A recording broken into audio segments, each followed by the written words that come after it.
There are so many books. Why are you choosing this one? There are so many seats. Why are you choosing this one? Generally speaking, why did you choose this place to study? Why did you choose to study? Why? Do you recognize this bitter feeling when you see that other people are doing something fun or impressive? They seem to be so gifted, powerful, and creative. And I'm not only talking about the girl or the guy you're comparing yourself to from school or surrounding. I'm talking about the legends like Bill Gates, Elon Musk, Thomas Edison, Henry Ford, Michael Jackson, Leonardo DiCaprio. There's a huge chance that you think you are less capable of doing something like that. Or maybe you think that it will be never even possible.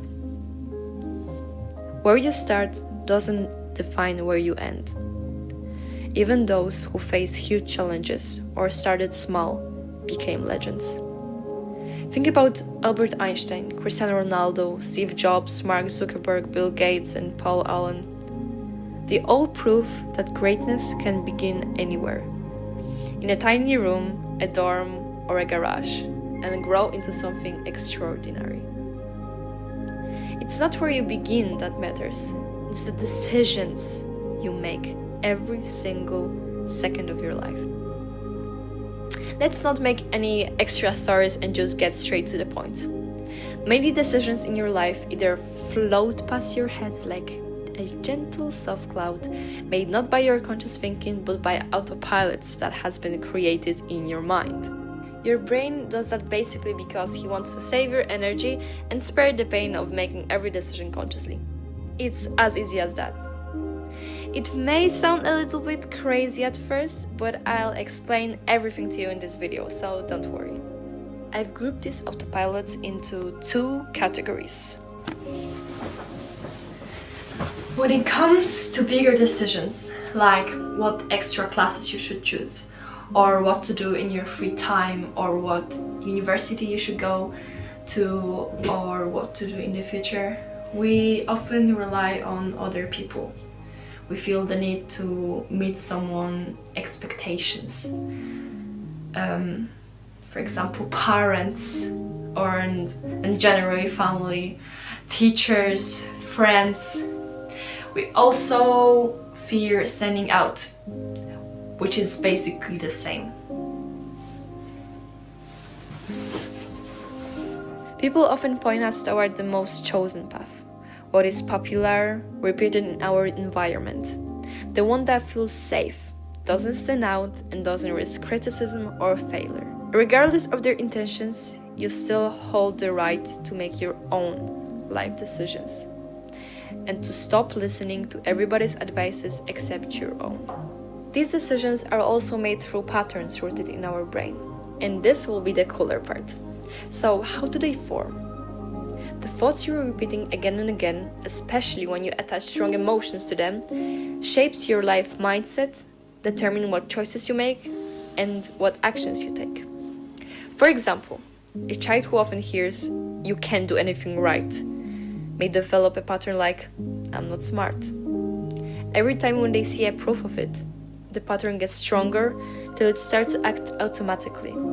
We start to feel and act like someone who isn't smart, and we get the results that someone who isn't smart would get. And in this way, it influences our life behind the curtain.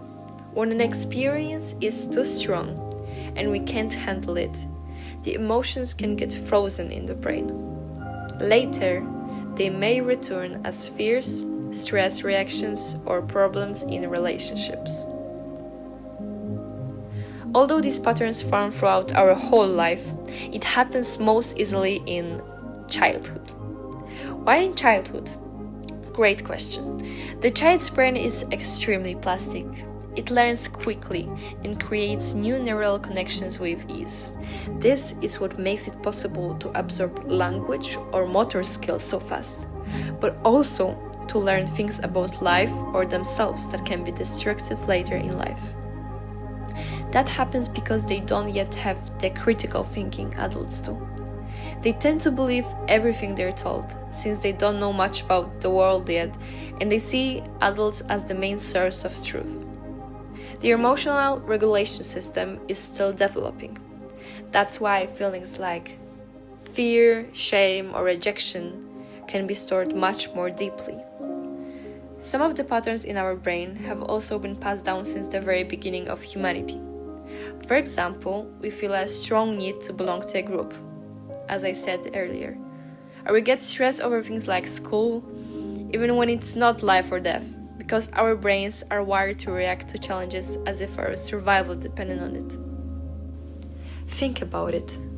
Why do you wake up and automatically slip into being the person you are right now? With this exact character, these passions, these choices. It's not something you consciously decide each morning. It just happens. You know how to be yourself and it feels familiar and effortless. Now imagine waking up and deciding to act like someone entirely different. Even someone you'd like to become. It would feel unnatural, uncomfortable, like wearing clothes that don't fit. It's because your brain doesn't yet have the patterns that make it easy, not because it's impossible. Your mind always leans toward the familiar. The habits, reactions, and thought loops you've repeated throughout your life have shaped the person you are today. The key is recognizing that who you are isn't permanent. So, how to actually rewire your brain? Break the destructive autopilots, patterns, and beliefs, and make the ones that will serve you. The first step is awareness. Notice the story you keep telling yourself about who you are, what you deserve, and what's possible for you. Think of your destructive patterns as misconceptions about you and about the world. The second step is replacement. Your brain needs a new pattern to follow, and you do that by believing that something else is true. The first thing that could help you achieve that is the affirmation technique. When you're repeating the same things, new neuron connections start to develop, and with every repetition, it gets stronger and stronger till it becomes a highway running without your conscious thought. Another way to do that is by visualization. Our brain cannot tell a difference between reality and something you imagine realistically. So, by imagining something you want, you're telling your brain that it's possible. And remember when I told you that your brain is seeking what's familiar?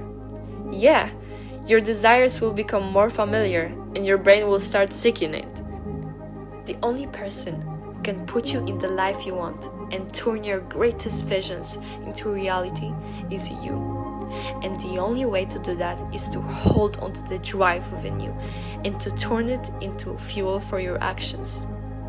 I feel truly honored to say thank you at the end of this video, because it means there's a chance you found it even a little bit interesting. So thank you again for watching. I believe in you. God bless.